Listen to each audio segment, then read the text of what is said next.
గం గణపతయే నమః ద్రాం దత్తాత్రేయాయ నమః శరబిందు సమాకారే పరబ్రహ్మస్వరూపిణి వసరాపీఠనిలయే సరస్వతీ నమోస్తుతే. మారుతి అనుగ్రహం ప్రారంభ 5వ నెల 11వ తారీఖు మే 11, 2025 ఆదివారం, స్వాతి నక్షత్రం, చతుర్దశి తిథి. ఈరోజు దీపారాధన. ఇవాళ సాధ్యం ఏకార్త్య సంయుక్తం మన్హినా యోజితం ప్రియం గృహాన మంగళం దీపం త్రైలోక్యతిమిరాపహ. మీ ఇష్టం వచ్చినటువంటి దీపాన్ని వెలిగించమని శాస్త్రవచనం. నాకు నువ్వుల నూనెతో వెలిగించాలనుంది, లేదా ఇవాళ ఆదివారం నాకు ఆవ నూనెతో వెలిగించాలనుంది, లేదు ఆవు నేతి దీపము శ్రేష్టం, ఆవు నేతి దీపం వెలిగించాలనుంది. మీ ఇష్టం, మీ మనసుకి ఏది తోచితే అది వెలిగించమని ఉంది. తద్వారా మనశ్శాంతి లభిస్తుంది. అన్నిటికన్నా ముఖ్యమైనటువంటిది, అసలు ఎంత ప్రయత్నించినా దొరకనటువంటిది, కేవలం భగవంతుడు మాత్రమే ప్రసాదించేటటువంటిది మనశ్శాంతి. మాత్రలు వేసుకుంటే రోగం తగ్గుతుంది, పని చేస్తే డబ్బు వస్తుంది, డబ్బు ఉంటే ఆహారం పుడుతుంది. ఒకదానికొకటి లింక్ బాగానే ఉంది. మనశ్శాంతి ఎలా వస్తుంది? భగవంతుడి అనుగ్రహం మాత్రమే. ఆఖరికి రోగాన్ని తగ్గించేటటువంటి మందులు ఉన్నాయి, కానీ మనశ్శాంతి ఎలా వస్తుందో ఎవ్వరూ కనిపెట్టలేరు. అది భగవత్ అనుగ్రహం. కాబట్టి చాలా గొప్ప పరిహారము ఇవాళ ముహూర్తంలో మనకు భగవంతుడు ప్రసాదించాడు. స్వాతి నక్షత్రంలో చతుర్దశి రోజు ఇష్టదీపం వెలిగిస్తే మనశ్శాంతి, ఆ ఇంట్లో భార్య, భర్త, పిల్లలందరూ ప్రశాంతంగా ఉంటారు. అది అంత ఈజీ కాదు. తప్పకుండా ఈ పరిహారం మాత్రం చేయండి. సూర్యాస్తమయంలోపు దీపారాధన చేసుకోండి. మీ పూజా మందిరంలో మీ కులదైవం ఎవరైతే ఉంటారో ఆ కులదైవం ఎదురుగా దీపాన్ని వెలిగించండి. ఇక అదృష్టమైశ్వర్యం. ఈ అదృష్టమైశ్వర్యము లక్ష్మీ యోగాన్ని ప్రసాదిస్తుంది. ప్రతిరోజు సంపూర్ణ లక్ష్మీ కటాక్షం కలగడానికి మనము అదృష్టమైశ్వర్యంలో చెప్పే పరిహారం చేస్తున్నాం. ఇవాళ తప్పకుండా రావి ఆకులు తీసుకొని ఇంటికి తోరణంలాగా కట్టండి. ఎందుకంటే కొన్ని దుష్ట గ్రహ దోషాలు, దృష్టి దోషాలు, నరదృష్టి, బంధుదృష్టి, మిత్రదృష్టి దోషాలన్నీ కూడా ఇంటికి కట్టడం ద్వారా పోతాయి. అది కూడా ఆ రావి ఆకులని కట్టాలి. అది కట్టలేనటువంటి వాళ్ళు తమలపాకులను కట్టండి. తోరణంలాగా ఇంటికి కట్టండి.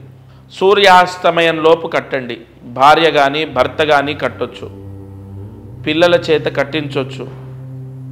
తద్వారా దృష్టి సంబంధితమైన దోషాలు, ఇంట్లో ఉన్నటువంటి చెడు అంతా తొలగిపోతుంది. అప్పుడు లక్ష్మీదేవి ఇంట్లోకి ప్రవేశం జరుగుతుంది. ఇక ఇవాల్టి రోజున మంత్రం. ప్రతిరోజు కూడా ఇటువంటి పరిహారాలు సాధ్యమైనంత వరకు చేయండి. ఎందుకంటే నేను చెప్పే పరిహారాలు చిన్న రెమెడీ అయినా చాలా త్వరగా రిజల్ట్ ఇస్తాయి. ప్రశాంతత ఉంటుంది, మనశ్శాంతి ఉంటుంది. మీరు చూసుకోండి, నేను చెప్పే పరిహారాలు ఒక 10 రోజులు నేను రాకపోతేనో చెప్పకపోతేనో అవి చేసుకోకపోతే ఏదో లోటుగా ఉంటుంది. నిజంగా నేను అనుకోవడం కాదు, మీకు మీరుగా మీరు ఒకసారి ప్రశ్న వేసుకోండి. అలా ఉంది అంటే ఖచ్చితంగా మీకు ఈ పరిహారాలు మిమ్మల్ని కాపాడుతున్నాయనే అర్థం. మీరు ఈ పరిహారాలు చేయకపోతే ఇంకా మైనస్లోకి వెళ్ళిపోతారేమో. ఇవే మిమ్మల్ని కాపాడుతున్నాయని మాత్రం ఖచ్చితంగా అర్థం చేసుకోండి. ఎందుకంటే అలా ఉంది అంటే భగవంతుడికి మీరు దగ్గర అవుతున్నారు. భగవంతుడికి సంబంధించిన రెమెడీస్ చెయ్యకపోతే మీకు ఆ చెడు ప్రభావం మళ్ళీ వస్తుంది. చికాకులు వస్తున్నాయి, మనశ్శాంతి లేదు, ఏదో లోటుగా ఉంటుంది, మీరు చెప్పేవి చేసుకోకపోతే ఏమీ తోచదు. ఇవన్నీ ఒకరికొకరు మనం చెప్తే జరిగేవి కాదు కదా, నిజంగా మీరు అనుభవిస్తున్నారు కదా. అంటే భగవంతుడికి మీరు దగ్గర అవుతున్నారు.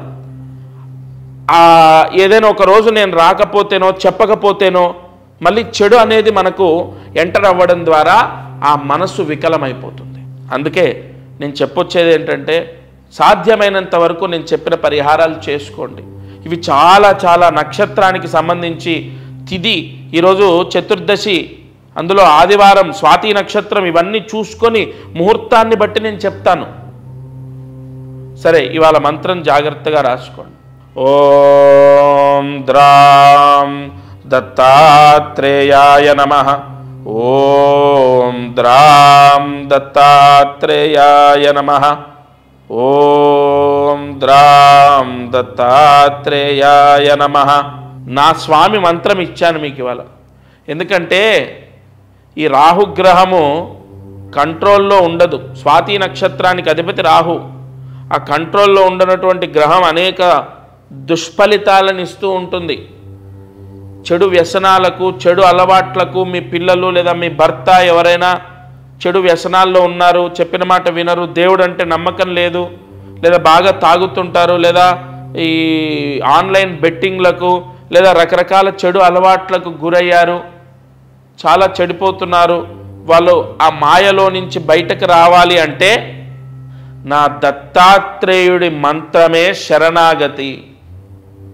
అందుకే ఇవాళ ఈ రోజు ముహూర్తంలో ఈ మంత్రాన్ని ఇచ్చాను. నిజంగా దత్త మంత్రాన్ని, నేను ఇప్పుడు చెప్పిన మంత్రాన్ని ఇవాళ 11 సార్లు రాసి 108 మార్లు జపిస్తే చెడు అలవాట్లు భర్తలో కానీ పిల్లల్లో కానీ ఉంటే తొలగిపోతాయి. ఖచ్చితంగా మారుతారు. కోపము, విసుగు, మొండితనము, ఎదురు చెప్పడం అన్నీ తగ్గుతాయి.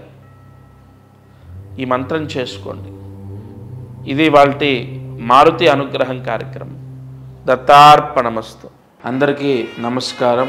ప్రతిరోజు ఈ కార్యక్రమాన్ని వీక్షిస్తున్న వాళ్లకు గమనిక, మనం చేసే పరిహారాలన్నీ సామూహికంగా అందరికీ చెప్పబడినటువంటివి.